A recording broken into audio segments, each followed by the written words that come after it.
First up, in the run-up to last night's dueling town halls, NBC was the loser, coming under fire for giving President Trump a free hour opposite a previously scheduled ABC town hall with Joe Biden.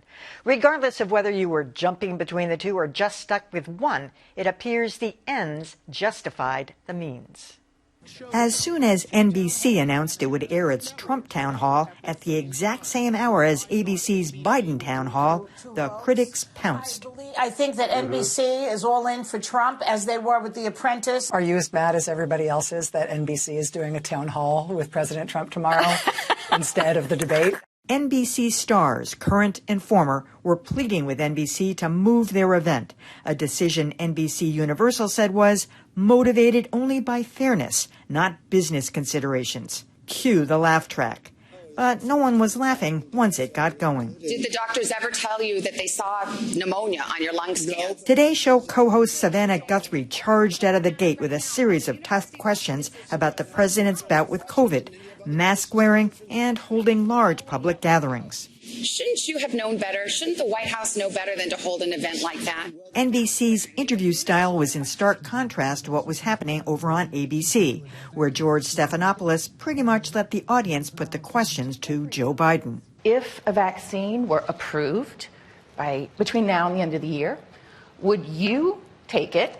Meanwhile, if you were one of many Americans doing this, QAnon pandemic, $400 million, 500,000 doses, tremendous mandate the mask, you came away with a pretty clear sense of two different candidates in style and substance. In the end, the dueling town hall was a valuable experience no one would have had if they had aired at separate times or different days.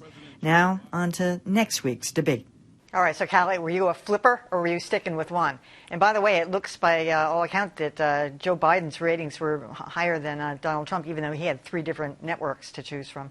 No, I was a self-care person. I looked at a half hour of Biden toward the end and decided to do 2 hours of analysis and excerpts afterwards.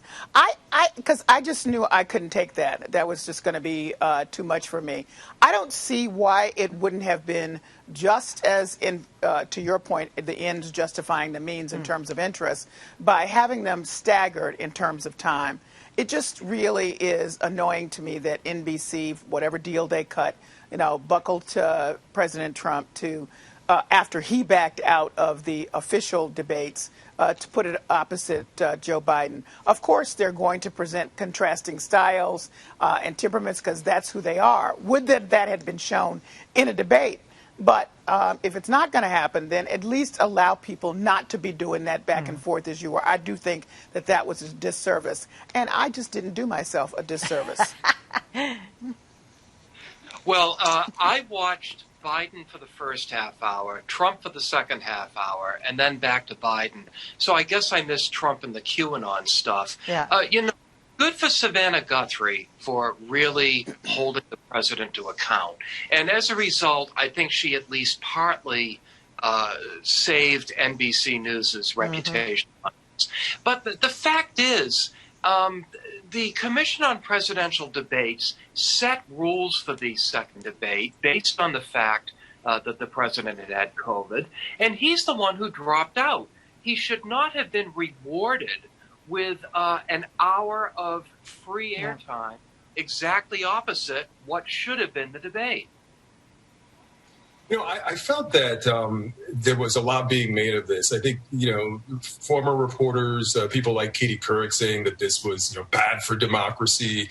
A lot of folks out in Hollywood who work for NBC as well, expressing those similar concerns. And I got a sense that it was more of a personal kind of thing. Like they felt that they believe a certain way politically, and so they felt that NBC was giving him the advantage. And that, to me, is what this felt more like. At the end of the day, look, I didn't watch either of them live. I went back and rewatched them later. And I think in this society, whether it's live or not, if you want to watch one live and then go back and watch the one that you DVR'd, you have that option. So it isn't like if you don't go back and forth, or if you just watch one at a time, that somehow you come away with the wrong impression of what took place. I will say, though, it was quite a chuckle when NBC pointed out that this was more about fairness than about, a business decision. At the end of the day, broadcasters or large newspapers out there, when they make these kinds of decisions, it's about business.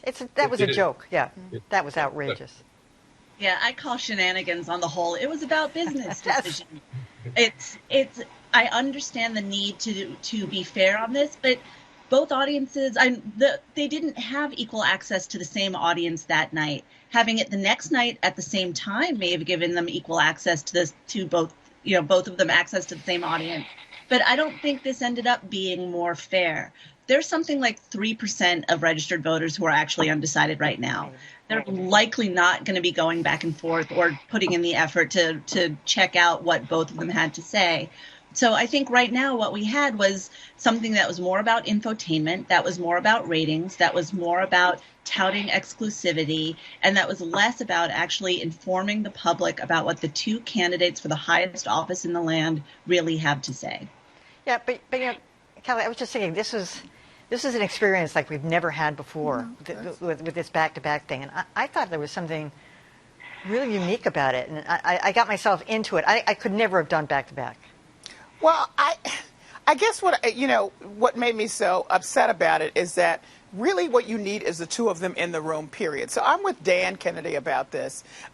He should not have been rewarded by bailing out of the format that everybody agreed to, including he and his team. That was a disservice to voters to me. And even if you saw it later, that's not the same thing as having them in the moment on the same issue respond to each other. It just isn't. And I don't mean that in terms of, let's see some fireworks. I mean that in terms of really allowing people to see the differences, even in the nuance of what they might have said, had there not been other interrogators. You're absolutely right on the principle. I just kind of like the whole whiplash thing. Oh, okay. All right. Okay.